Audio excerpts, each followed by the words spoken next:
Student Leadership Day originally came because I had a patient arrested for guns and another patient arrested for drugs. And the experience was, how can we get those guys to turn around their lives? And then we figured we'll go top-down approach and we'll find the best students to go and reach out to those kids that were not having the best experiences to teach them how to use sports and activities to get ahead in life. You're sitting with people that care about you.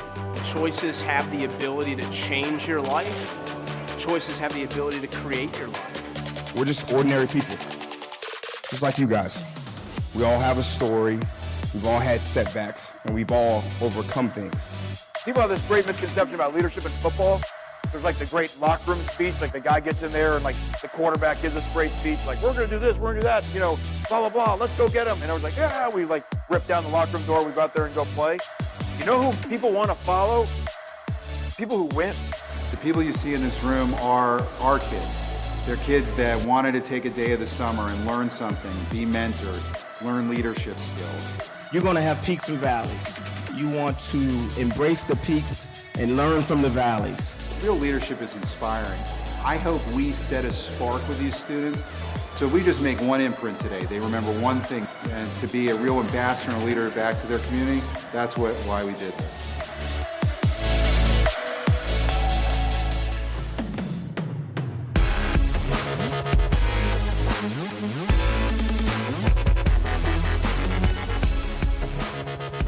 Good afternoon. Welcome to the beautiful campus of the University of Miami in Coral Gables, Florida. We are coming to you live from inside the Tom Kearns Sports Hall of Fame building, a building lined with the names and achievements of men and women who have won championships, broken records, and accomplished what was once thought impossible. Hello, my dear friends, and welcome and thank you for joining us for the 12th Annual Student Leadership Day. I'm Joe Zagacki, the voice of the Miami Hurricanes. This will be my 35th year on the broadcast team and my 20th year as the voice of the Miami Hurricanes. And today I will be your moderator during our program. And we have a great program planned for you today. You are a big part of it, so we encourage you to participate by submitting your comments and questions in the chat. You can also submit questions using hashtag Student Leadership Day on your Twitter account. Our guest speakers are here to engage with you and to share their personal stories. This is the time to ask about college, about mentorships, internships, and getting ahead. Now, our speakers include a who's who of University of Miami coaches, sports medicine doctors, and former college and professional ball players who welcome your questions. Many of you have submitted questions in advance, but if you did not, don't worry. You can still ask your questions using the chat at the bottom of your screen. Submit your questions as you think of them, and our panelists will speak to them during the Q&A portion of the program.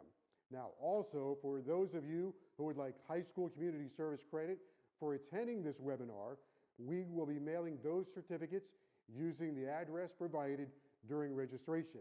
Now, it is my pleasure to introduce our first speaker. He is one of the most skilled surgeons in the world. He always has a great demeanor. He approaches every situation in a very positive way. He's always on the forefront of the latest medical breakthroughs. His patients are always in good hands. He was one of the main reasons the University of Miami navigated through COVID last year. Dr. Lee Kaplan, Director of the University of Miami Sports Medicine Institute, the Petra and Stephen Levin Endowed Chair of Sports Medicine, and the Medical Director and Head Team Physician for the Miami Hurricanes and the Miami Marlins. We welcome Dr. Lee Kaplan. Joe, thank you very much for the introduction. I really welcome everybody to the 12th Annual Student Leadership Day. This started with Vinny Scavo, who's now our head trainer, and myself, when we had some patients who had difficulties, as you heard before. But now it really has evolved so that we can engage everyone that we work with and everybody that really cares about young student athletes and people interested in our community. First, I want to thank Coach Diaz for taking the time to be our keynote speaker. I've really enjoyed working with him not only the last 3 years, but before that when he was with our previous staff. think we're going to have an outstanding year at the University of Miami, but most importantly, I really love how he cares about our student athletes. And when he talks to parents, and hopefully some of you, you know that you're going to be taken care of at the University of Miami. I wanted to thank Vinny Scavo for all the efforts that he's made. And today we have John Beeson, who was an outstanding player both here and in the NFL, and a local community leader. Dr. David Strong, who I've known since I was 18 years old at Johns Hopkins, and has done an outstanding job in terms of going on to become FAU's team doctor and everything he does in the equity community and for young people. And my partner, Dr. Stephen Henry, who has done an outstanding job with the Marlins and the Hurricanes, especially Hurricanes basketball, who will be your speakers today. Our leadership video has really culminated in looking into who some of the most successful leaders are in Miami. Unfortunately, some of those, and many of those, are at the University of Miami. I'd like to thank Dean Henry Ford from the University of Miami Miller School of Medicine, our women's soccer coach, Coach Barnes, our baseball coach, Coach Damari, our head men's and women's basketball coaches, Coach Meyer and Coach Larinaga, and our new general manager for the Miami Marlins, Kim Ng. Thank you all for participating. The objectives today that I hope all of you will get out of it are to really understand how to establish and pursue goals, how to use strategy to get to those goals, and really understand how your abilities and your performance and your perseverance and resilience as young people growing up in Miami-Dade and Broward and Palm Beach counties can really help you get further in your education. And lastly, all of us face obstacles. One of the best things about this day is that everybody tells personal stories of how they've come along, whether it's Coach Diaz coming out of Miami Country Day or Vinny Scavo talking about growing up on Staten Island. You'll learn that almost everyone here has overcome some obstacle to get where they are. And many of the leaders that you're going to hear from today played sports or had activities, and those team sports and understanding how to pick yourself up off the ground, how to play the next game are really critical. Lastly, you're growing up in Dade County, you're growing up in the city of Miami. We look and feel different than a lot of the rest of the country used to, but not now. The things that people may have criticized you about in the past are now things to really are their attributes. So realize that among each other, we really do represent the unique comings of where we're going as a country. I'd really like to thank Coach Meyer, who's going to be our next speaker, and lead into her. Coach? Hi everybody. I'm so excited to be able to speak with you today on one of my favorite topics, which is leadership. I wish I could be doing this face to face. I've done it in the past, but I know this audience is full of young people who want to impact their world, impact their environment, and influence their peers. That's what leadership is to me. It's impact and influence. But one thing I really want to talk to you about today also is you can do the right thing all the time and just take care of yourself. But what I really want to know today is, are you willing to confront behavior that you don't approve of? Because I always say, if you show me your friends, I'll show you your future. And right now, in this audience, your future is very, very bright. But whoever you're rubbing elbows with every day, whoever you're hanging out with every day, that becomes your culture. That becomes your world. And you need to impact and influence that first. In order to do that, you say, well, I never lie, I never cheat, I never steal. And that's great, and that is leadership. But leadership is also, do you tolerate that behavior in others? Because if you do, you're not a leader. So that's the next step in leadership, is not only knowing the right thing to do, but not tolerating and confronting bad behavior and making sure that you can influence and change your environment. That's my hope for you today, that's my wish for you today, and that is my mission for you today. Get out there, be awesome, but make sure the people you are around are awesome too. When you walk in a room, that room gets better. Okay? When you don't have enough energy in the room, don't just diagnose the fact that there's not enough energy in the room or complain about things. Change it. All right? You can do it. It's in you. Lead. Appreciate your time today. See ya. Go Canes. Hello students, my name is Kim Ng and I'm the General Manager of the Miami Marlins. Thank you for having me join the U Health Sports Medicine Institute Sports Leadership Day. As someone who has climbed the ranks of the professional sports industry, the tenets of leadership have crystallized for me and in general can be quite simple. Treat people the way you would want to be treated. Have integrity in all that you do. Reflect on the past, be in the present, and communicate what you want the future to look like.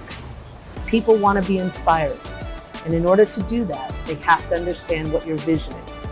You have to bring them along with you on the journey so that they understand who and what they are fighting for each day. Being a good leader means knowing where you came from, knowing the hardships that you encountered, knowing what it took for you to overcome, and then remembering that when people are looking to you and helping them reach their potential. Good luck to you all. All right, thank you, Dr. Kaplan, Coach Meyer, and Kim Ang. We're all excited to be here. We appreciate your leadership, and we appreciate you helping make this day happen. Okay, so learning new things and honing your personal leadership skills are important to a lot of you. That's why I think you will appreciate our next speaker, who really shines when it comes to personal leadership and focus on achieving his goals. I would describe him as having one pervading characteristic. He is purposeful, whether his mood is exuberant after a defensive takeaway and the turnover chain comes out, or maybe a little angry after we get a bad call from an ACC ref. He is always purposeful.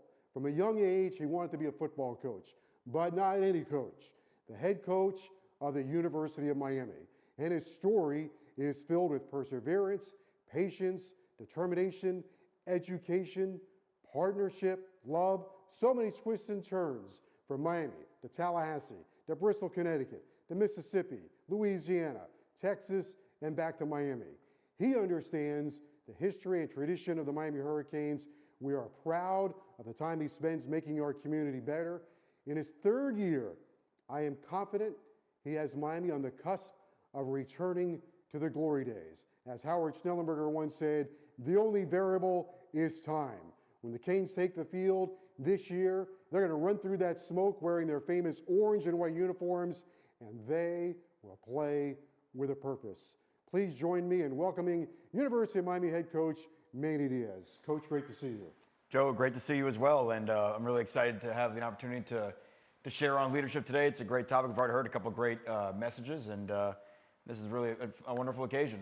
Leadership, I know leadership is very important to you.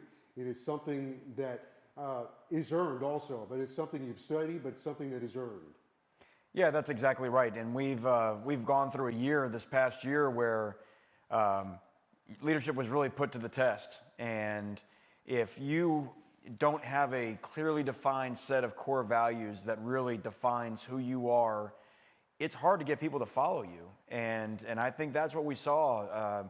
It's funny, I think back, my birthday is March 13th, and it was March 11th, and I'm at American Airlines Arena downtown watching the Miami Heat play, and I was actually sitting with some personnel that work with the Miami Heat, and on their email, on their phone, word was getting out that Rudy Gobert had tested positive for coronavirus. And it was funny, that was the first night when everybody walked in, and we're not going to shake hands, we're going to fist bump, and no one knew really what was going on.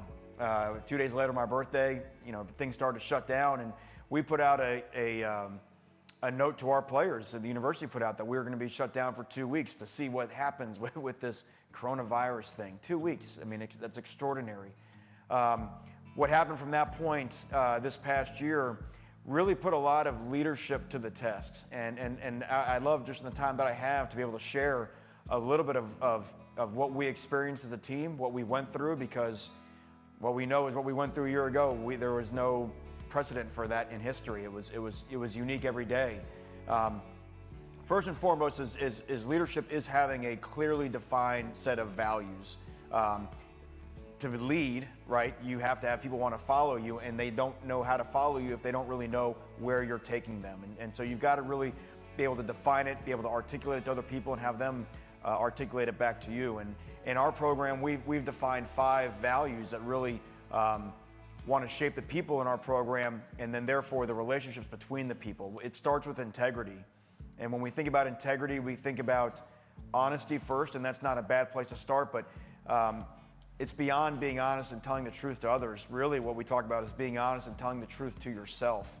To thine own self be true, and really figure out what you want in life and have your actions match your intentions. So if you're really, it's hard to be truthful with others if you can't really be truthful with what you want for yourself. If you say you want to be great, but your habits don't back up your intentions, that is a breach in integrity. So we strive to be who we say we are. Beyond that, we talk about our toughness. And in football, it's easy to think about physical toughness, but in our program, it's really mental toughness, resilience, persistence. You know, can you overcome obstacles getting put in your way? Can you overcome adversity? In 2020, it was nonstop adversity. And if you have that toughness, then our third value is passion. Can you apply enthusiasm every day? Can you have a great attitude? And again, these are things that we can control. Our effort and our attitude are things that we can control. Our integrity, that is something that we can control. I don't need outside influences to help me along with those things. And then our competitive excellence, you know, can we be counted on when things are most dire? Can we be counted on when things are at their most importance? And finally, if we have all those things, we come to our fifth value, which is trust. You know, and ultimately, trust, what we define as consistency over time. You know, anybody can trust somebody in a relationship for a weekend or a week in the short term. But if we really truly say we trust each other, there's usually been a pattern of behavior over a period of time where a consistent behavior allows me to know that I can count on you to do what I think you will do. Why? Because I've seen you do it over and over again. Those 5 things really define us. Now, we had that in our first year in our program. What I found as leadership is if you stay steady to your values and you don't waver at the sign of adversity, what you will find is you will attract more and more like-minded people.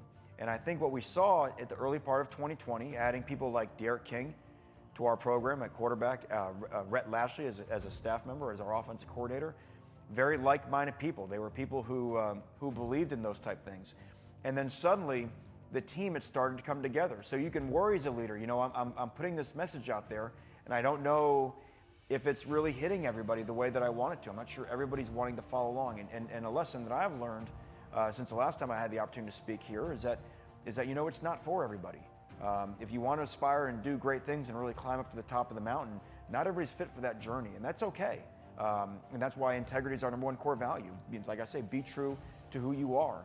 But if you don't waver, and you stay true to your values and stay true to your vision, what you will find is generally on the journey, you'll look around and suddenly you're going to find a lot more like-minded people.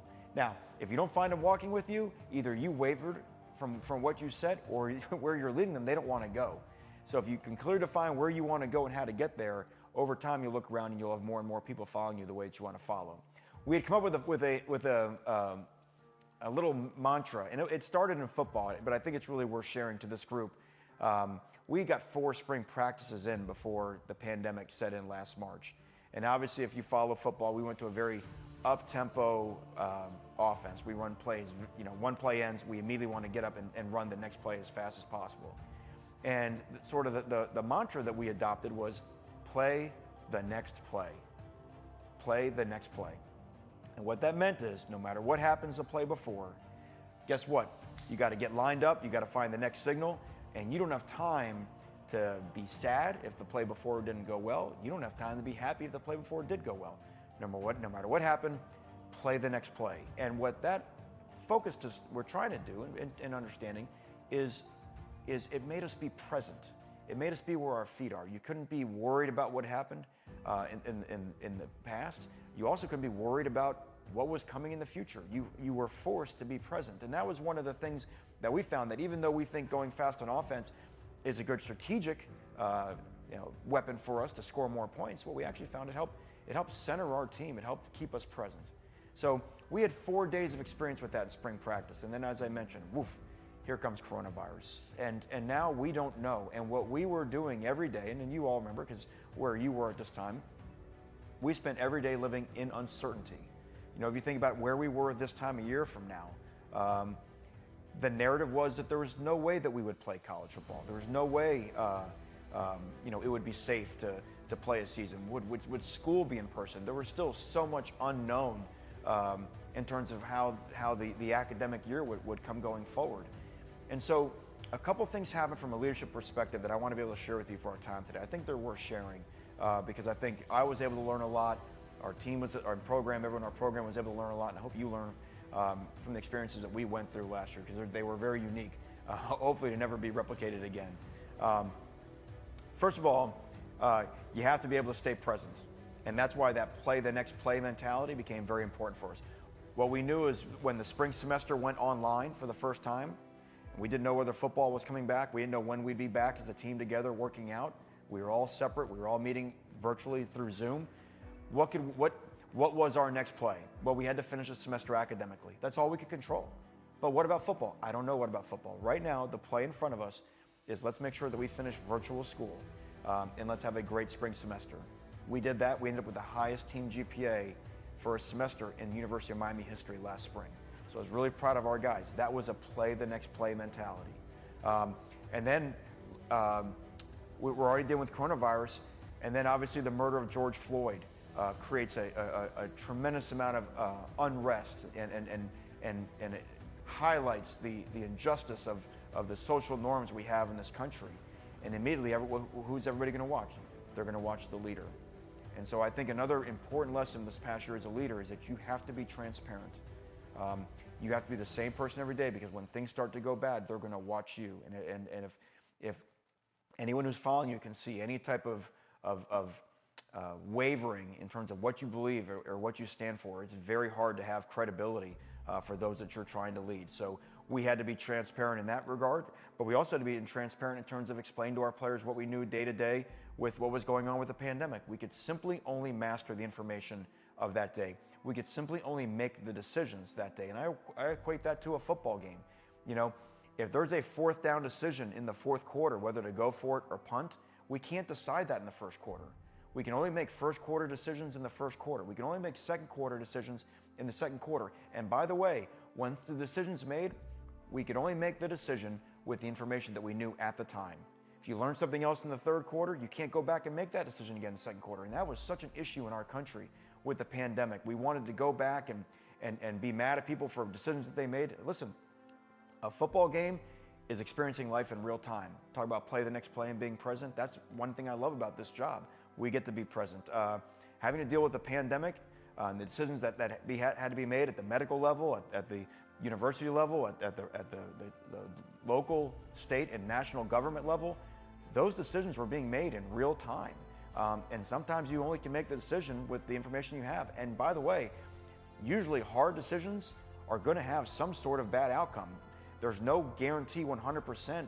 If we decide this, then for sure it's going to work out. If decisions were all that easy, you wouldn't need leaders to make them. Leaders have to make the hard decisions where normally there's going to be some sort of risk. And we really struggled at times a year ago to understand risk. A leader has to understand that we are all mitigating and managing risk. There are very few zero risk decisions. And if there are zero risk decisions, they don't come across your desk. Someone that is not in a leadership role can make those decisions. That's why they're easy. You need leaders to make hard decisions. So you've got to be transparent. You know, the integrity of the eyes are going to be upon you. But I think there's another really important thing that is a really valuable tool.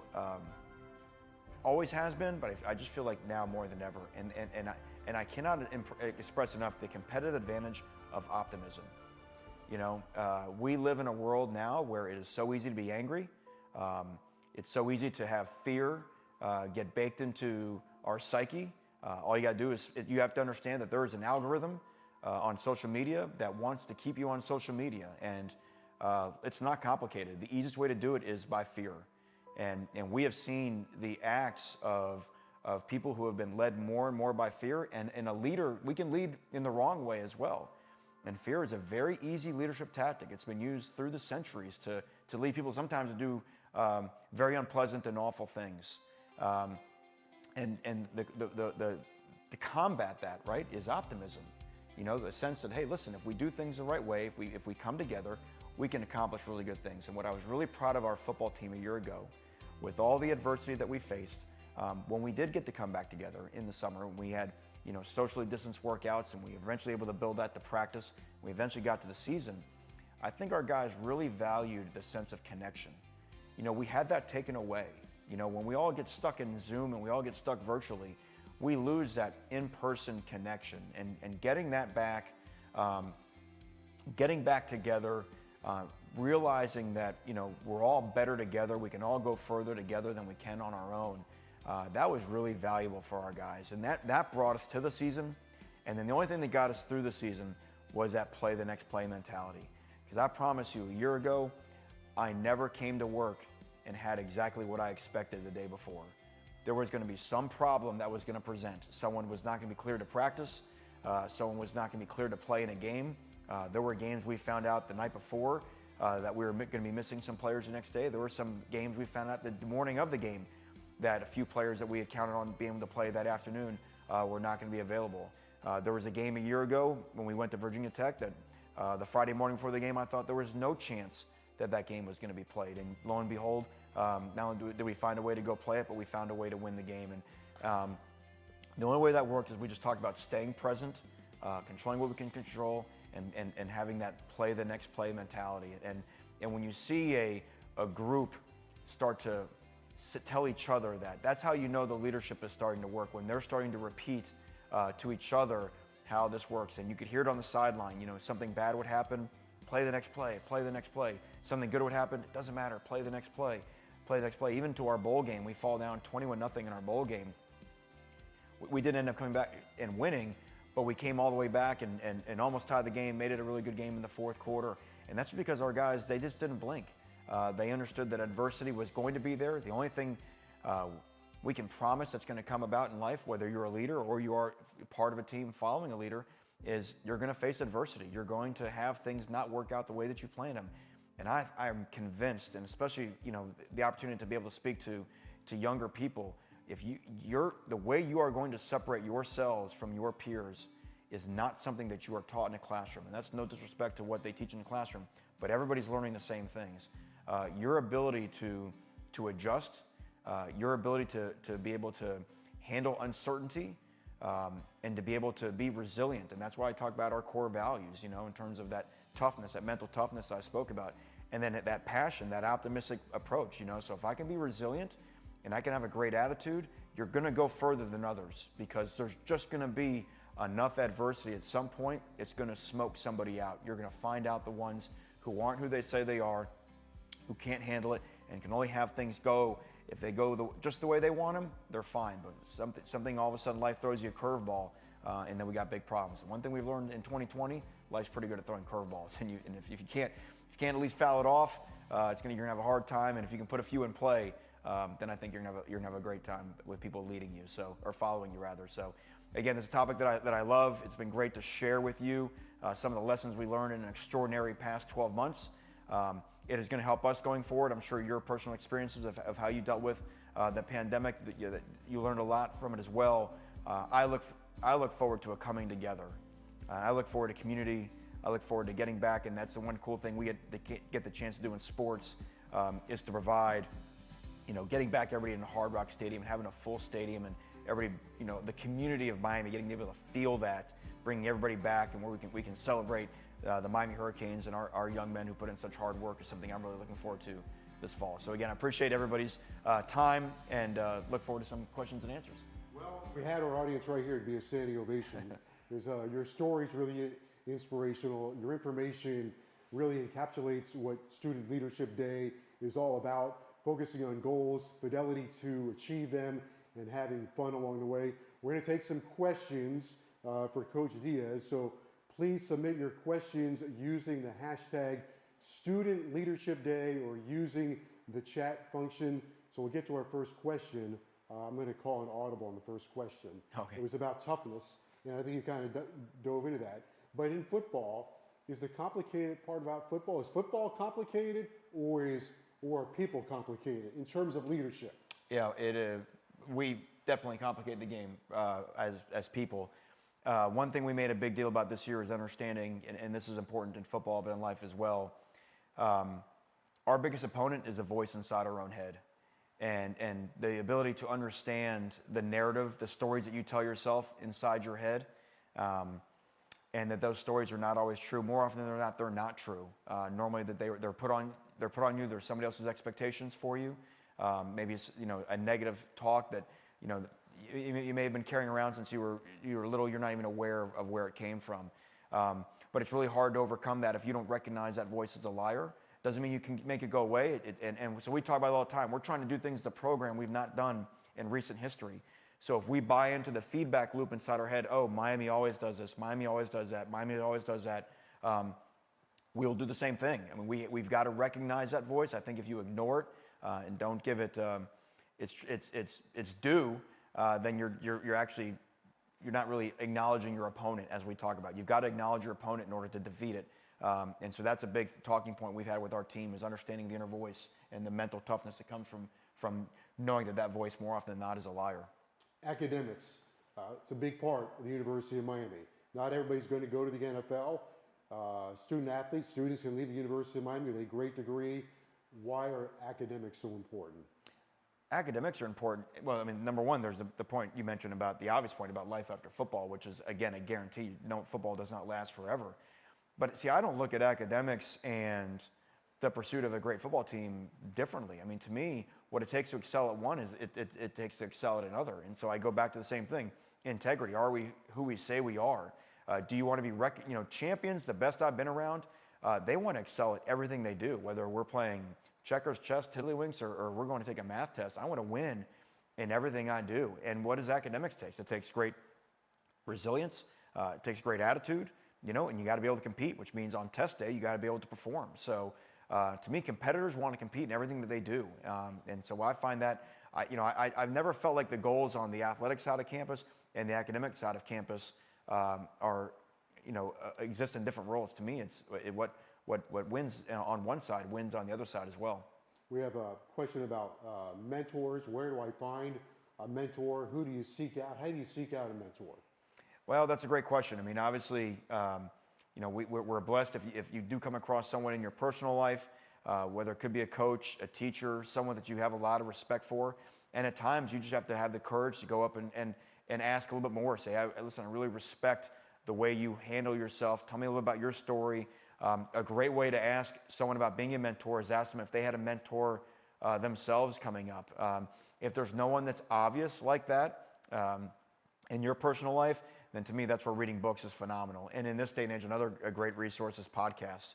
I mean, there are so many great people right now pouring just knowledge either into long-form interviews and podcasts, or certainly writing books. And to me, that's where you can really get a lot of great mentors, is just hearing people's personal stories, their personal anecdotes, and there's so much wisdom and knowledge that people who are highly successful really want to share with the next generation. You mentioned books, so I have summer reading. You mentioned Optimism. Ernest Shackelford, it's a book from 1959. He was an explorer, made it across Antarctica in 1919. He took his crew with him, but they got stuck. Their ship capsized. So he had to leave part of his crew on one island, went to the next island, left part of his crew on that island, and then, with only 4 remaining, was able to reach his destination and went back and rescued his entire crew. It took him a year and a half. Wow. But everything was based on optimism. The biggest enemy was morale. That's right. Yeah, it's doubt. It's hope. Hope is a powerful drug. It can, if you've got it, you can accomplish all kinds of things. And normally that's what they're, if someone's trying to defeat you, the first thing they do is they take away hope. And that's why I talk about during a game, the inner voice. Something bad happens, and that first voice, you've heard it as a fan watching a game. We've all heard the voice. We're going to lose, and the game's not over yet. There's no evidence that defeat is for sure, and that's why I always say we have to recognize that as liars, and that's why I was proud of our team a year ago. We came back from a couple double-digit deficits to win on the road in the conference, and a lot of that. But trust me, that voice is going to come up at some point in the game and say, "Uh-oh, I don't think we can win today," and you've got to hear that and say, "Who's saying that? I disagree," and you got to go find a way to make it happen. We have another question in terms of, you are a success story, head coach at the University of Miami. What are some of the things that make people successful? What were some of the key ingredients that made you successful?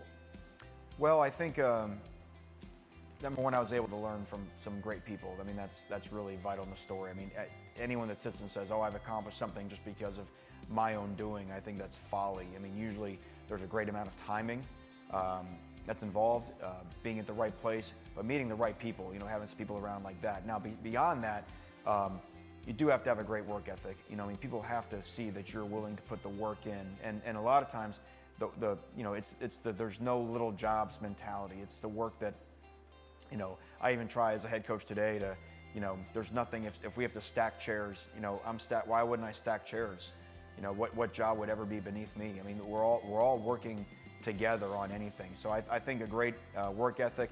And then the other thing is that listen, hard jobs are hard. You know, I mean, going through a football season, there's a lot of you know, difficulty along the way. I talk about adversity.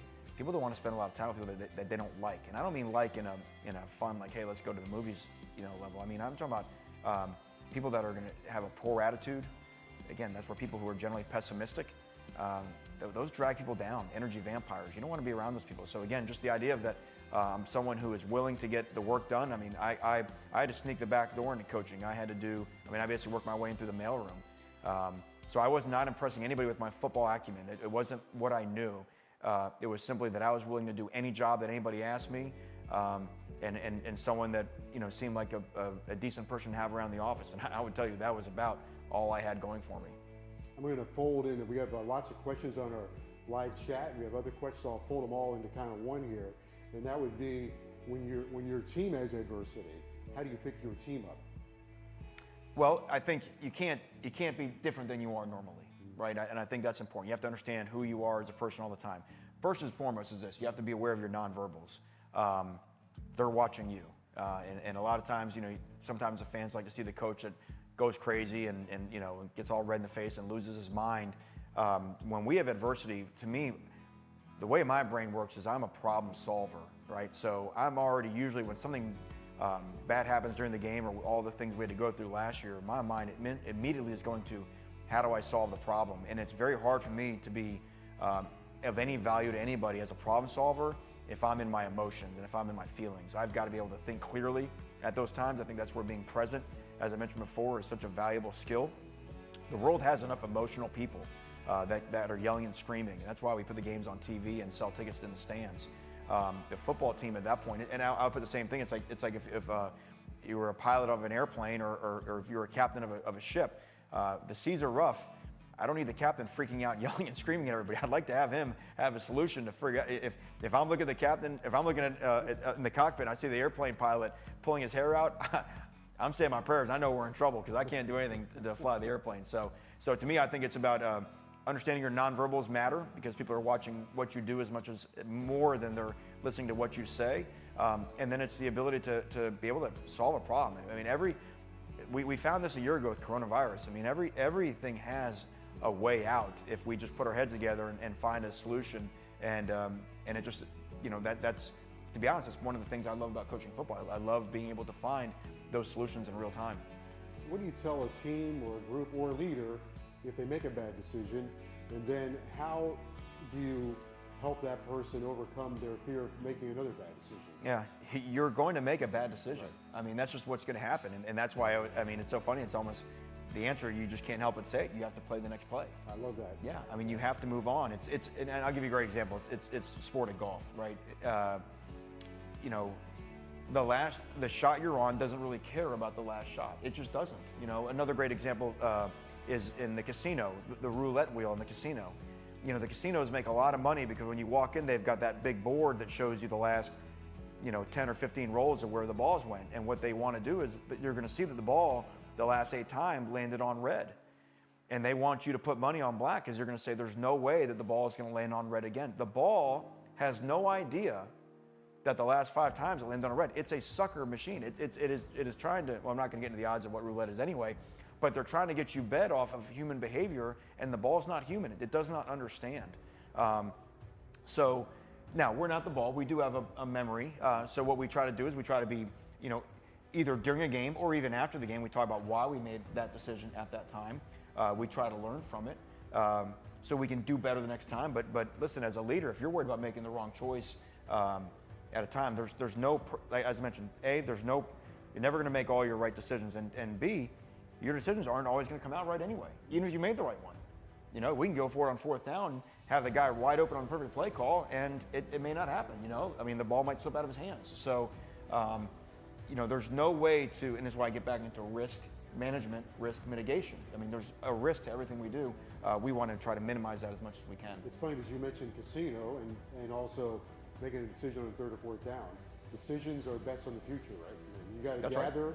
You're going to make a bet on the future. You have to gather as much information as you can. That's right. Yeah, and that's what we do, and that's why we study analytics, and so again, what we just try to do as much as possible is try to stay out of the emotions, you know, and I think when I can't stress it enough. I think it's where being present is a major tool.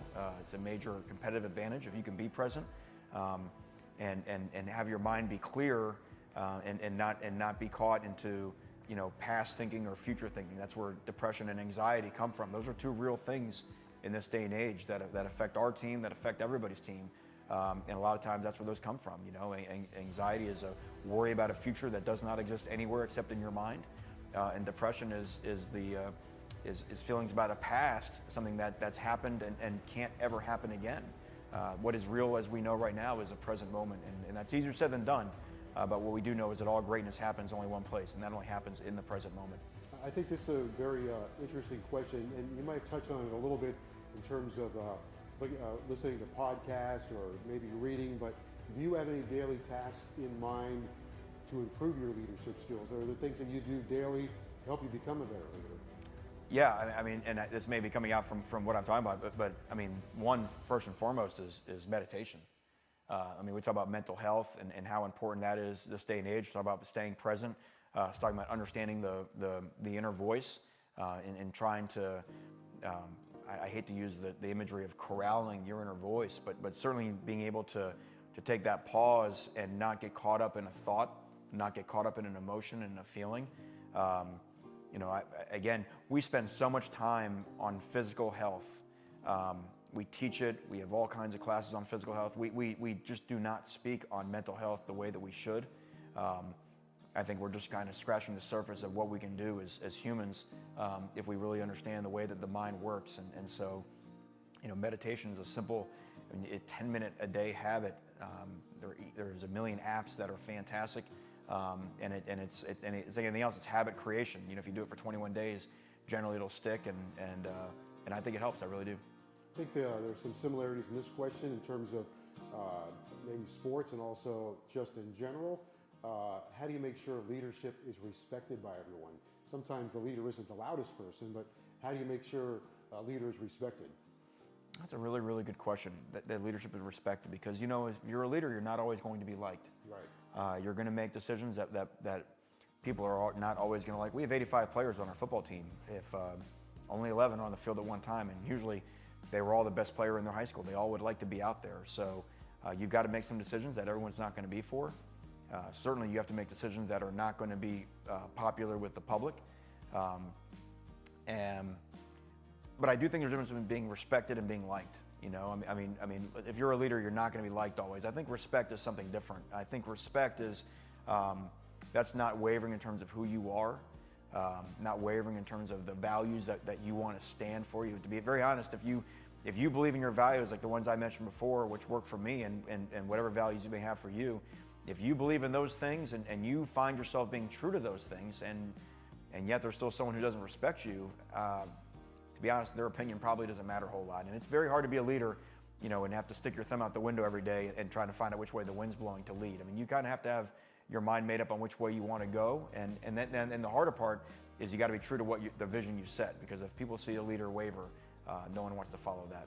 We have time for just a couple more questions, and the next one's really pretty much right in your wheelhouse, what you just said. Being a leader is hard. Probably isn't a way to make it easier, is there? Well, the way to make it easier is you surround yourself with great people. Right. I think that's the whole key. I mean, I think especially as a head football coach, I think we get, you know, there's an idea that you do it all yourself, and that's just crazy, you know, and I'm sure that's the same way in government, the same way in the business world if you're a CEO. I mean, there's a lot of talented people that we have in our organization, and because if you got to do it all by yourself, it's just not going to happen. You know, you've got to have people that share the same views. That's why I talk about attracting like-minded people that are for you and that are for the same things that you're for. And when that happens, to be honest, it kind of comes easy. But I do think this. I do think that there are some people. I think we can all improve our leadership skills, but I think there are some people to whom which it comes naturally. I think one point I really want to emphasize here too is that there's just a lot of different ways to lead. And I know in the intro we kind of talked about, they had that clip from me a couple years ago talking about the rah-rah Hollywood leadership. You know, Derek King is a phenomenal leader for our football team. He is not the get in front of the team and make a passionate speech. I don't know if he's done that 10 times and all the time he's been here at the University of Miami. What he's phenomenal at is connecting with people. You'll see Derek in small group conversations with every member of our team. He connects with all of them, and all of those guys trust him and will follow him anywhere. So I also do think sometimes there's that, cookie cutter, if I am a leader, I have to do this. You may be a natural introvert. You can still lead without, being a great public speaker. There's a lot of ways to lead, and I think finding yours and being authentic to yours is probably the most important lesson. Okay, the last one. So whether you are running a football team or running a radio station, whatever it might be, focus. Trying to keep everybody focused on the grand prize at the end. How do you keep everybody focused on what the mission is? Mm-hmm. It's fascinating. It's actually the word choice you used. The way to stay focused on the grand prize at the end is to not focus on the grand prize at the end. I can only imagine from your, going across Antarctica story, which I don't know if that would be the one to lead that expedition. I'd have been penguin food if that was me. But I think very early you say, hey, listen, we all have the same like-minded goal. We want to end up in this place. I think at that point, if you continue to think about, are we there yet? You're going to have a lot of problems. So what we try to really focus on after that is now, let's just worry about every step and just taking the step. We already know, we laid out the map. We know where this path is going to end. And that's why I love the Coach Schnellenberger quote you mentioned where the only variable is time. We don't have to talk about winning a national championship. We have to talk about the steps that go into winning a national championship and understand that it's a process. And we have to enjoy the process. And I'll be very honest, part of that process is getting beaten. Part of that process is taking losses. You don't get to where you want to go by having everything go your way. There's just no story in the history of civilization that just happens that way. You've got to have some things go against you to get to where you want to get to. So again, it gets back to that play the next play mentality. Just enjoy the next step, be where your feet are, and win what you can win at that moment. You've been great with your time, been great with your information. Play the next play. Play the next play. Play the next play. The very best of luck this season. I know it's another big weekend for you coming up, but thank you for sharing your wisdom with us. We really appreciate it. Yeah, thank you, Joe, and really appreciate everyone being here, and just want to wish the best of luck to everybody that's out there watching today. All right, head coach Manny Diaz, of course, go Canes. Now, let's watch a short video message from some of the folks who wanted to pop in to share some words of wisdom on leadership. When I was growing up in New York City, I had a mentor, my high school coach. He was my role model. And he always told me, you are who you hang out with. The people that you surround yourself with in your life will ultimately be who you're like.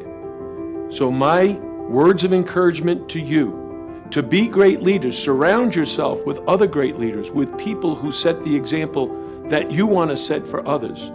Look for a good mentor, somebody that you can emulate.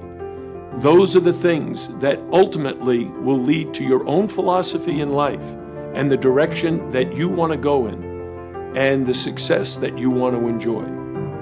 Welcome to the program. My name is Sarah Barnes. I'm the head coach for the Miami soccer team. The most important piece of advice that I give to my players and everyone I meet is stolen from Zen Buddhism. How you do anything is how you do everything. Whether that's a sport, school, or a decision that you make when you're at a crossroads and nobody is looking. Make sure that you think about how the people around you would look at you when you make that decision. Think about what it says about your character and your integrity. Actions speak louder than words, so make sure that you care about what you're doing. Daniel Coyle, the author from The Talent Code, says that culture comes from the Latin word cultus, which means to care.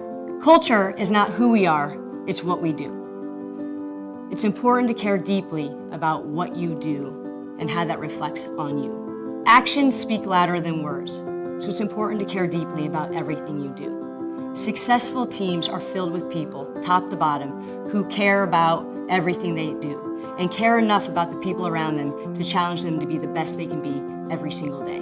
Today more than ever, we need great leaders. Leadership is about finding the balance between your drive for excellence and empathy for others. Great leaders take responsibility, no matter how big or small their role, for things that go wrong. Welcome to the virtual edition of the annual Student Leadership Day, brought to you by our medical leaders at the UHealth Sports Medicine Institute. My name is Dr. Henri Faux. I'm the Dean of the University of Miami Leonard M. Miller School of Medicine, and I also serve as the Chief Academic Officer for the University of Miami Health System. The fact that you are taking time to listen to some of our community leaders today means that you're curious, and you are willing to take the steps necessary to become a better athlete, a better student, and a better individual. My hope is that you will find inspiration in the words that you will hear today. I'm eager to share with you the 5 key principles that have guided me in all of my endeavors during the past many years that I've been on this earth. They are derived primarily from my parents, their teachings, and my upbringing, but they also immortalized in the biography of one of the greatest chemists of our time, Arnold Beckman. Here are the 5 rules. Rule number 1, there is no satisfactory substitute for excellence. Excellence starts with you. You will have to work hard and do your best at all times. Your best may look different each day, but always strive to do your best. Rule number 2, absolute integrity in everything. Because if excellence is the currency that we deal with, then integrity has to be the foundation, the scaffold of this excellence. Because if your excellence is built on anything else, if it's not on integrity, no matter how far you go in life, and no matter what you achieve, you will come crashing down. Rule number 3, moderation in everything, including moderation itself. One of my favorites. Sometimes you just have to go for it. Rule number 4, surround yourself with other excellent people who share your values, your passion, and your aspirations. Do not keep bad company. These are the people with the shared vision who will help you achieve. Rule number 5, never take yourself too seriously. You have to be able to laugh about yourself, crack a joke about your big fat head or the funny accent. Find a moment of joy and laughter. Make people see that you're approachable, because that's the only way they can give you some proper feedback, some constructive criticism that will help you become a better human being.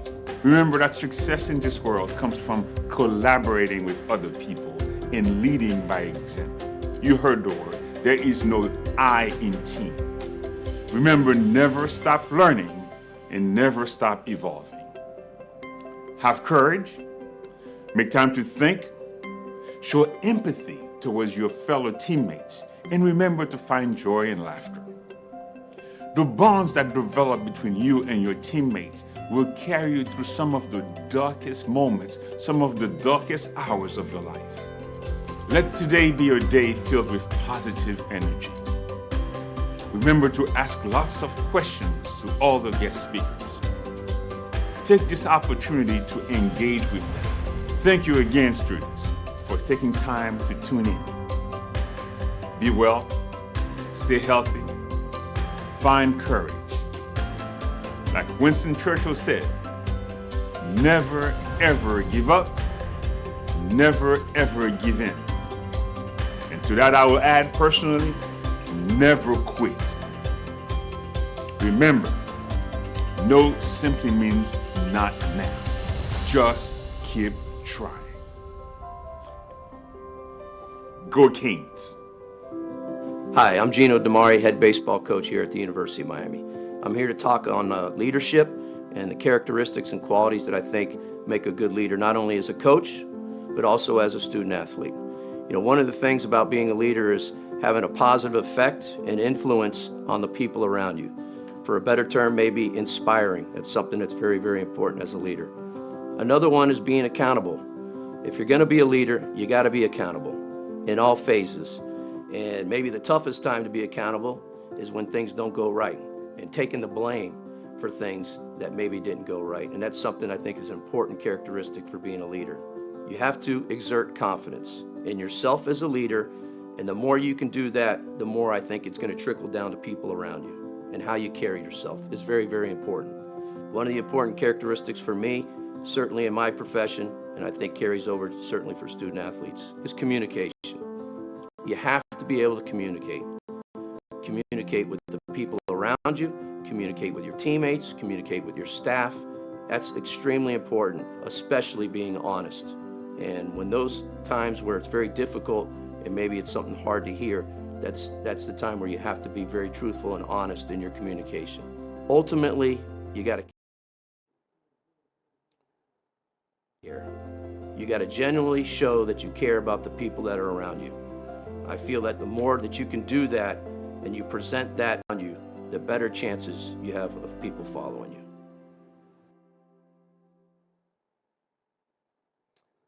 That was really great. Some tremendous messages there. Great to see so many wonderful leaders share their insight with us. Okay, now, get ready. It's time to introduce our panel members. This is going to be very exciting for us. Dr. Stephen Henry is a board-certified sports medicine physician at UL Sports Medicine. Dr. Henry specializes in providing care for athletes and sports teams. Now, I'm going to tell you, he's in his scrubs today, but he is probably the snazziest dresser of any doctor I have ever met. He's got the radiant smile going, always attentive to his patients. One of the things I love about Dr. Henry is when you are in his presence, you feel comforted because you know this, he's listening to you. He's absorbing whatever it is that you are telling him. It matters to you, the patient, therefore it matters to him, the doctor, and that means you become a great team. So we welcome Dr. Henry. Thank you. Also on our panel, we have with us John Beeson. John Beeson, a former American football linebacker, played for the National Football League. Of course, he played his college football right here at the University of Miami and was a tremendous player. He was drafted by the Carolina Panthers in the first round of the 2007 NFL draft, even though I told him to stay for one extra year. He also played for the New York Giants. He overcame significant injuries to return to play, eventually retired early. He's an ESPN football analyst and commentator. Now, I met John Beeson a long time ago. He was in high school. He went to Chaminade High School, which is my high school as well. For some reason, they put me in the Chaminade Hall of Fame. And for that dinner, the night of the dinner, John Beeson was a student. He was there. And here's what I remember. He treated me and my family like we were gold. He was, I believe, a junior or senior in high school at the time. And I knew right then and there was something special about this kid. So I kept a little bit of an eye on him at the University of Miami. John Beeson, all class, always has been. Great at Chaminade, great ambassador for the University of Miami. We welcome John Beeson. Also joining us. Joe, you're too nice. Also joining us, Dr. David Strong, an emergency physician, practices at Boca Regional Hospital, also at Florida Atlantic University, Florida FAU doctor, and one of the great leaders in the medical field. And Dr. Strong, we welcome you. Thank you very much. Vinny Scavo, University of Miami head trainer, was scheduled to be with us. Vinny is a tremendous human being, treats every kid on this campus, every athlete like they're his own kids. Vinny could not be with us today. We did want to salute Vinny. I've known Vinny for 36 years. He was here in 1985 when the University of Miami won the national championship in baseball. He also spent time at Chaminade High School, has been here at the University of Miami. So we miss Vinny today. We thank everybody for joining us here on our panel today, and to help our students and parents tuning in to learn more about each of you and each of our panelists. We want to invite our panelists to share a little something about themselves, their personal experiences in reaching goals and how you developed your leadership skills, how you got to where you are today. So Dr. Henry, always great Sir. to see you. We will start with you, Dr. Henry. Thank you. Yes, thanks again, Joe. It's certainly a pleasure to be here. I want to thank Dr. Kaplan, thank Lindy and Myrna for giving me this platform just to share my story. I think my story is one of resiliency and recognizing early that failure is a part of the process. I'm from Kingston, Jamaica. I came here probably about 18 years ago. And I was, in a small town in Wisconsin going to college. And very early on, I had this dream that I, wanted to be a doctor. And somewhere along the line, I said, hey, I'm not too sure if I want to do this. I had to do some deep soul searching. Met into some academic difficulties, but luckily I had great mentors that told me to hold on to my dream and, match that passion for what I want to do with, with work, with good quality work, and then having a good mentorship group around me to help me along the way. The biggest part is just recognize that failure is a part of the process, and once you embrace failure, there's lessons to be acquired there, and thereafter you'll be able to get to where you need to. There's going to be challenges at every single level. There was challenges in high school for me. Quite frankly, there was challenges before high school. In high school, college, medical school, and there's going to be a challenge every single day. But the question is, do you have a set of tools that you can lean on to be able to, attack these challenges? And then do you have a group of people that you can lean on to lift you up? And have fun with your process. If you have a goal in mind, protect it, and then just have fun with it as you take steps to achieve that. And I can share more about my story later on and give the platform to the other panelists this afternoon. All right, Dr. Henry, thank you. Dr. Strong, we'll move on, and perhaps you can tell us a little bit about your story, how you were able to reach where you are. And Dr. Kaplan tells us you have tremendous leadership skills. Maybe tell us a little bit about yourself and why leadership is so important to you. Well, leadership is important to me because it's gotten me to where I am. I've had a lot of help in getting to where I am. Lee was one of those individuals that helped me. My story starts back a long time ago. It's funny how what you remember as a kid, as a 3-year-old, I remember my mom and dad saying they were getting a divorce. And when they said they were getting a divorce, I went up under the table. But at that time, I knew things changed for me because I had an older brother and a younger brother, but I was really looked upon. Literally, as a 3-year-old, I told myself I need to do better. And at 7 years old, I started working. To make a very long story short, one of the things that got me through, I was a straight A student I'm from the inner city in East Cleveland, Ohio. And I was a straight A student at a junior high school called Kirk. And we played a school called University School. They're a lower school. And we were a pretty good basketball team. We beat them 130-10. And their coach asked our coach, could he have any one of us that could academically handle it? Well, I thought, I'm getting straight A's. This is going to be no problem. I took the entrance exam and failed it miserably, but I failed it well enough to where I could go to summer school. Again, I'm going to try to shorten this, but going to summer school, coming from where I came from and knowing I had to help my family, I had a summer job, and my summer job was very important to me at that time. So my eventual high school basketball coach, he saw that I missed my first day of the job and that happened to be the first day of my job, that was first day of summer school. And I told him, I was like, look, if I can't make this job, forget it. I just won't go to the school. He took time out of his day to make sure as soon as my summer school class was over, he whisked me down to the bus stop and I got to that job at 1 o'clock and it was a 1 to 4 shift. Anyway, I did well enough in summer school to go to university school, ended up going to Johns Hopkins where I met Lee, Dr. Kaplan, and then ended up going to medical school, University of Cincinnati. But I just like the previous physician, I failed one of my entrance exams going into medical school. So I had to retake that exam. And there's always going to be adversity, whatever you're doing. I think what Coach Larinaga said was very, very important. Surround yourself with individuals that are like-minded, and hopefully you'll be the worst one in your circle and you will lean on them to get some uplift. My fraternity is Omega Psi Phi Omega Psi Phi Incorporated, and I just want to make sure that everyone knows being uplifted is very, very important, and that should be a goal that everyone has. And I will turn it over to Mr. B since I'm a big fan of his.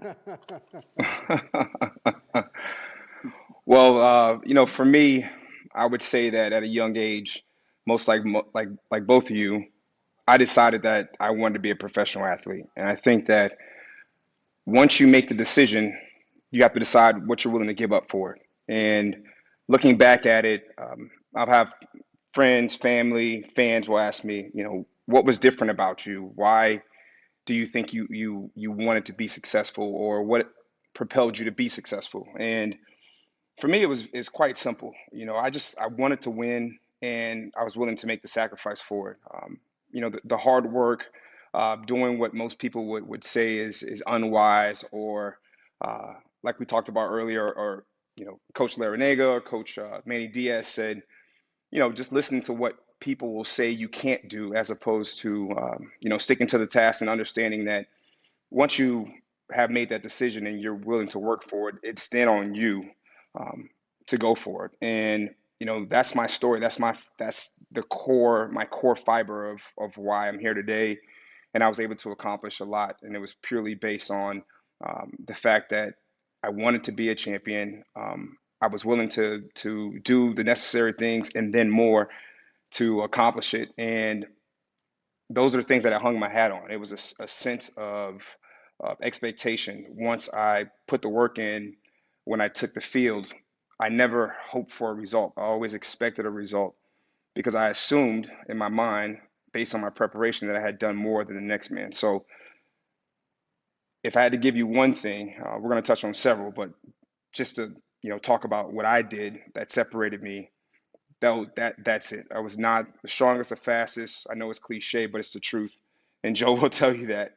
But just the ability to hone in, want to be a champion, accomplish great things, and don't allow setbacks to kind of define you. Just use that as an opportunity to prove people wrong.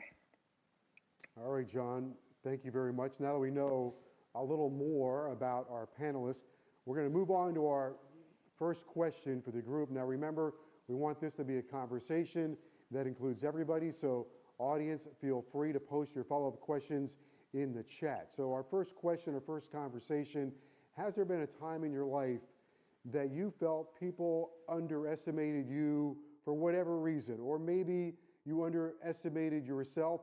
And along those lines, how did you react to that? Yeah, I could take that. I think when I came to the States and I was in college, and I mentioned to one of my advisors at the time that I was interested in going to medical school, they looked at me and said, "Hey, you don't have the grades. You don't have the GPA. You're spending too much time socializing. You really need to decide, that you want to do this. You need to commit to it, and you need to prepare." And that was a heavy pill to swallow. And once they told me I can't, I used that can't and I turned it into, I can. And what I did every day, every single day that I got up, is I did something that would make me better and take me a step closer to that goal. So whether it be, all right, maybe I have to learn how to study again. So I went to the tutoring services and told them, hey, this is what I'm doing. Do you have any advice for me? Maybe I need to learn how to become a better speaker. I went to a public speaking class so I can communicate my thoughts better so I don't get anxious. And then maybe I need to figure out how to take standardized tests better. So, I start taking test prep classes. And it's going to require a significant amount of investment.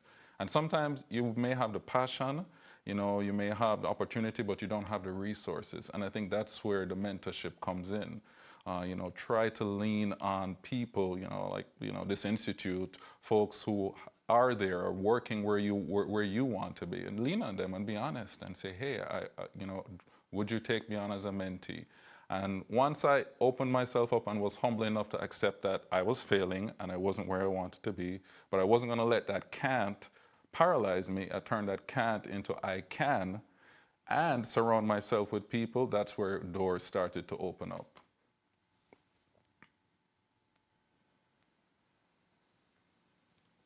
Go ahead, Doc. I'll take it. Yeah, Mr. Beast, I'll take it.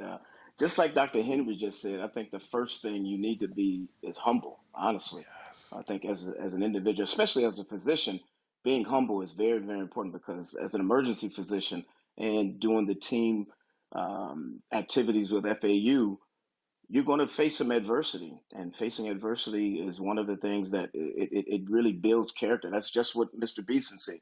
It builds character. It makes you who you are. I think me being defeated when I was getting straight A's at my junior high school and had to go to summer school to go to the high school that I eventually went to, that significantly changed my life. That was a turning point for me. I could have said, hey, you know what, forget this. And I'm not saying I wouldn't have been successful if I would have gone to the local high school, but I certainly was a lot more successful because of the high school that I went to. And my second area or introduction to being defeated was my first, it was pass fail at Johns Hopkins, and I passed all of my classes the first trimester. Second trimester, I got a 199. And like Dr. Henry alluded to, I don't know if he was partying too much or not, but I certainly was partying too much. And if you get below a 2.0 two trimesters in a row at Johns Hopkins, you get kicked out. And I said, I know I'm not this kind of a student. So I bore down, put my boots on, and I got a 3.25. And I had a chemical engineering degree from Johns Hopkins. So it was no joke. So Wow. you got to, again, humbling yourself and understanding that you're going to have some problems and you need to overcome those problems. And make sure whenever you look in the mirror, you're comfortable with what looks back, honestly. For me, it was going to the University of Miami.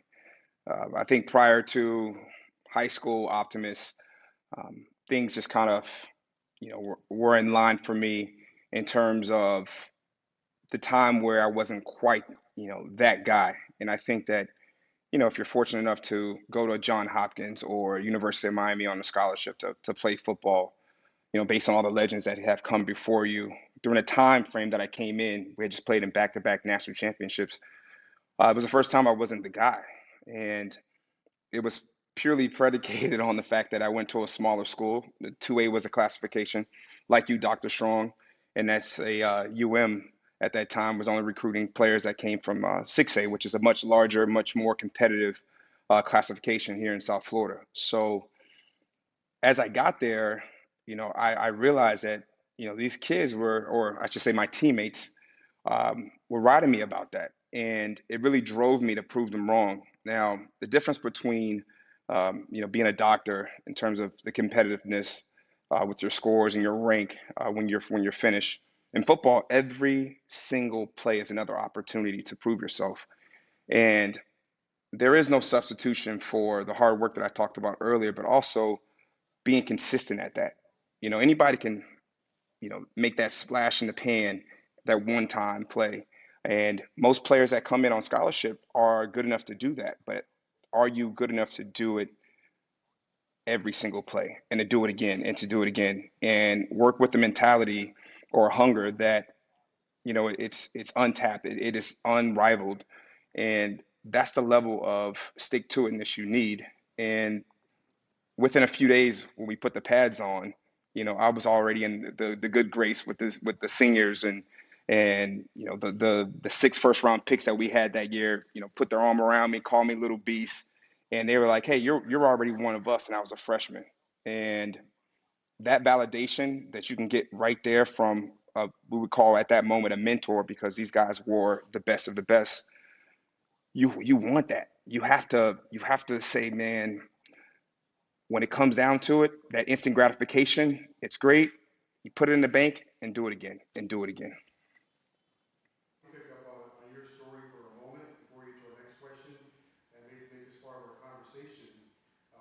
Career path. You were a famous linebacker, but there was a time you could have been a famous running back, right? You could have played running back as well. And maybe in high school, and I think some discussion here at the University of Miami, but you have to be open-minded to what the vision is of someone else, perhaps. Yeah, the gift and the curse with football is it's purely about the guy next to you. You can do your job well and the play not be successful. So you have 11 guys doing one thing right at one time to have a successful down. And understanding that, a lot of people feel as if they should be in this position or that position. But when the goal is to win, you need to do whatever it takes to sacrifice for the team. And this kind of naturally segues into leadership. I think people who lead, They lead because it's necessary and because it matters to them most. Leaders, especially in my industry, it's not about, putting that C on your jersey and making it a fad. It's more so about doing your job in a way that your peers say, man, I want to do it like that. I want to do it like him. I want to do it like her. And for me, always being the leader on the team was just based on that. I was willing to work in a way that people admired, my teammates, my coaches admired. And knowing that the process is going to be bumpy, the process is difficult, you always want to see where you measure up against the competition. Once you get that DR in front of your name, who are you at that hospital, at that institute, at Johns Hopkins, at university school? Who are you? And I think at that point, people want to notice. They want to see that kind of consistency in you. And I kid you not, I have to pinch myself based on accomplishments because I literally was just doing my job, and I did it because it mattered a lot to me. And the overall goal outweighed the pain, the process, the hurt to get to that level.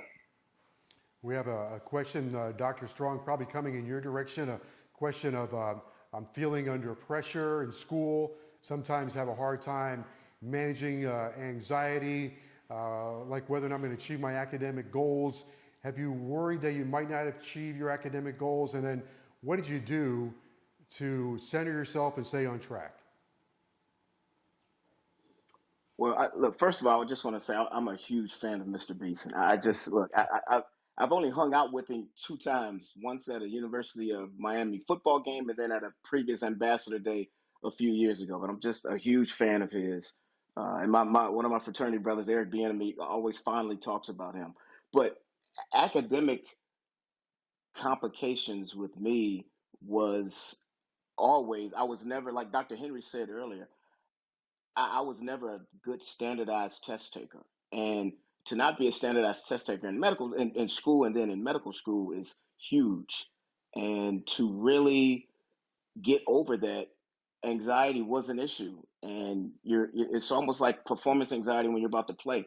Obviously, I didn't play big time college ball or professional ball like Mr. Beason, but I played basketball at Johns Hopkins. And having competition, you competing against yourself is very, very important. And when you are anxious about to take a test, I think you have to sit down, relax, and be very, very comfortable in understanding that you may not do well, but you know what? Like, you got to give it your all.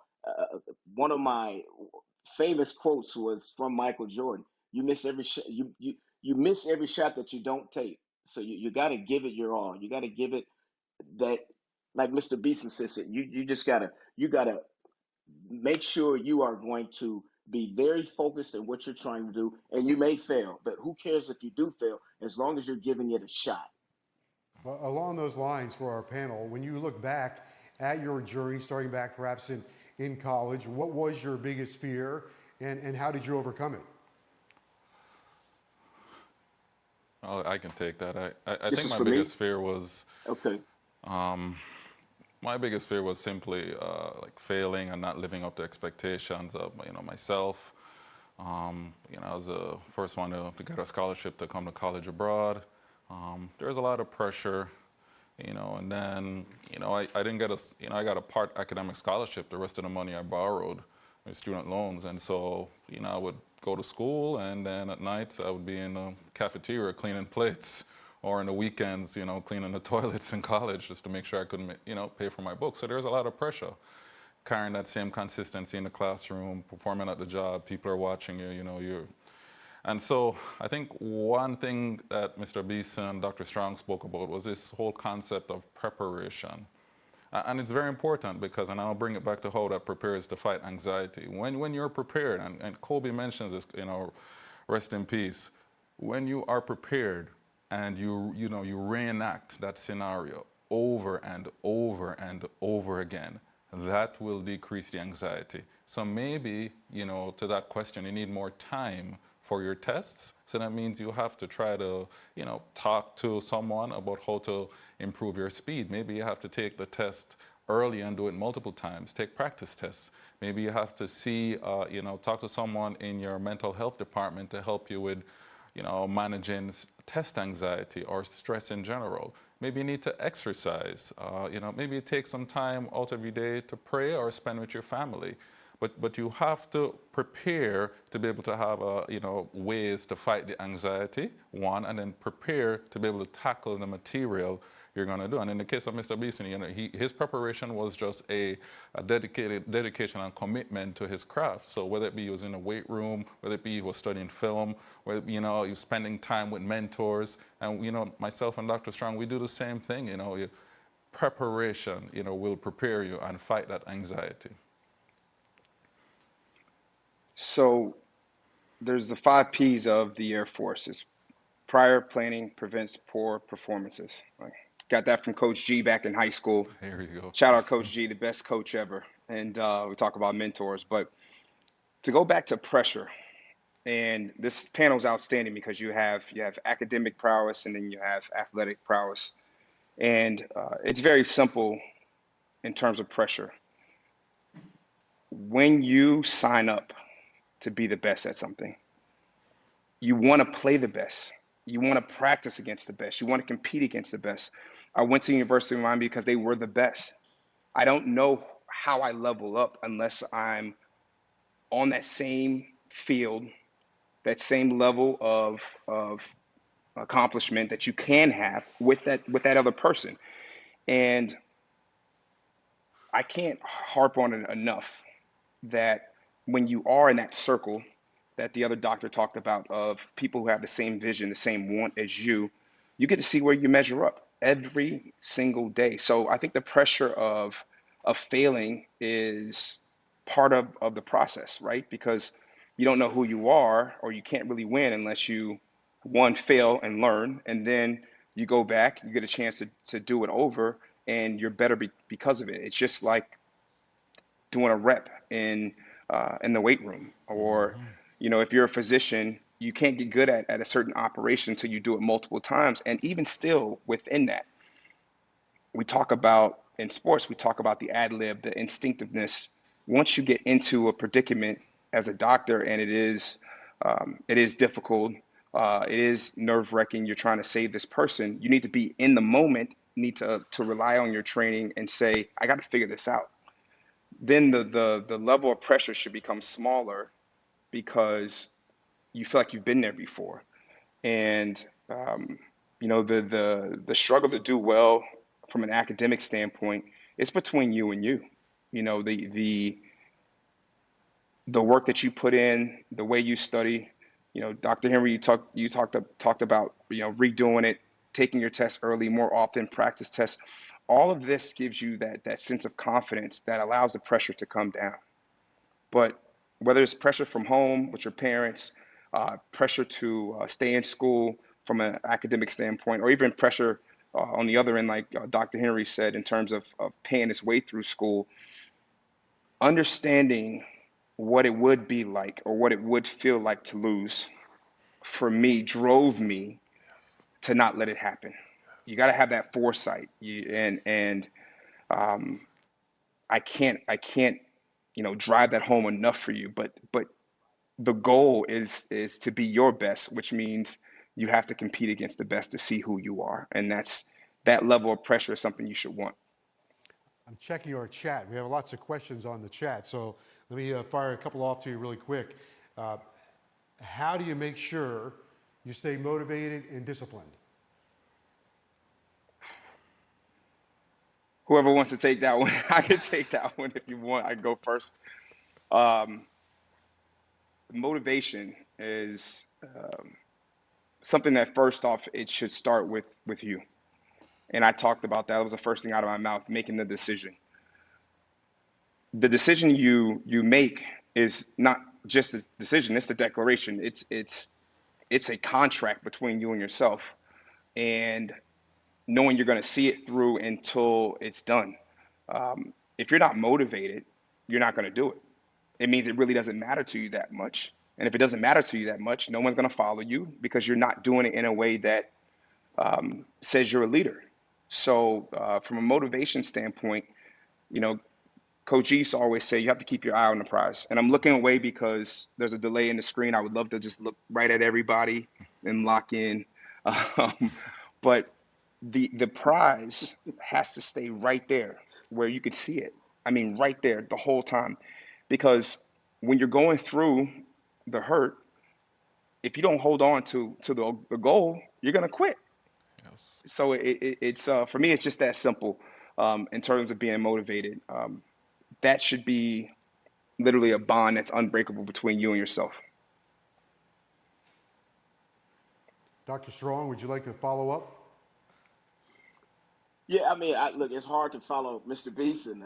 I'm such a huge fan, but again, and he's right. Motivation is something personal. I mean, what I said earlier about being very comfortable at when you look in the mirror, whatever looks back at you, you have to be very comfortable with it. And that, in and of itself, my motivation was I wanted to get out of the inner city and move my mom out of the inner city and do well and not. I grew up on welfare. I didn't want to grow up on welfare. I wanted to be a good dad to my kids. So I don't want to personalize it, but personalizing everything is what you need to do in order for you to really make it. And for me, being motivated was me getting out of the hood and me moving my mom out of the hood and me being successful in life. And that's a continuous motivation because for me, I'm always thinking, like Mr. Beeson said, the next man up. I mean, not really the next man up, but the person right next to you is how you're going to measure yourself when you're talking about trying to be great and stay on top of things. And that always should drive you to continue to do better. Our next question in the chat, I think it falls in the category of pressure. I'll toss it over toward Dr. Henry. We all get pressure, whether it's football or medicine. How do you make reasonable decisions during difficult times? And I think it comes back to something Coach Diaz and a fellow panelist says, earlier today. You have to have a set of guiding principles that you operate by so that when the pressure hits, you can lean on those principles. So, it's going to be, integrity is a major one, being able to communicate well, having, humility, all those things when the pressure hits you. That way, when you lean on your mentors or, you're asking for help, that people are willing to help you if you're in a pressure situation. One, again, I mentioned the preparation. When the pressure hits, you're going to be prepared enough to tackle that particular task. Then passion, Mr. Beeson said it, Dr. Strong said it, that when the pressure hits you, that passion is going to fuel you through any sort of anxiety that you may have. And, again, you have to know your why. Just like Dr. Strong, my family was in the hood, so back in Jamaica. And my goal was to, make sure that my family got here. And when they're here, I want to be able to take care of them. And so that's what I'm doing now, and that drives me every day. I have a 4-month-old son that I want to take care of, and I want to be there for him. And so you have to have your why. Your why might be, I want to be the first, professional football player in my family. I want to be the first engineer. I want to be the first nurse. I want to be the best nurse. I want to be the best teacher, the best broadcaster. It doesn't matter what your profession is. If you do that well, and eventually people are going to help you when the pressure hits you because they'll say, hey, you're not operating by your principles. Do you need some help? And you'd be surprised to see how others will lift you up in your time of pressure. Because we're all a team. And if you're a part of a team, if the leader comes down, then you'll be lifted up by your teammates. And so that's kind of how I look at it. John, we have about 30 seconds left, so we'll give you the final word. 4th and 1, how do you handle the pressure? Well, I got 30 seconds. So the truth is this, and I'll never compare athletes to doctors. There's just another stratosphere of pressure. But I'll say, in front of 100,000 fans, millions of people watching, 4th and 1, we have a saying. We say, see a little, see a lot. See a lot, you see nothing. And that's where you just got to focus on literally the task at hand, what your job is, the most minute detail. And the person who's willing to cross that T and dot that I, that's the person who'll get through. And any time you're in a pressure situation, it's just that simple. It's the smallest thing that adds up to be something very big in the end. So it just becomes kind of systematic how you go through that approach, and you rely on your training and your preparation. You guys are great. Dr. Strong, thank you very much. Dr. Henry, John, thank you very much. What a great panel. Bravo. guys did a great job. Thank you. Good to see you guys. Mr. Beeson, Appreciate it's it a very pleasure. much. Dr. That Straw, is pleasure. going to bring our program to an end. We regret we did not have time to address all of your excellent questions. We want to thank our expert panelists and want to thank our audience as well. We at the University of Miami Sports Medicine Institute appreciate your participation. We hope you enjoyed Student Leadership Day, and we look forward to next year's program.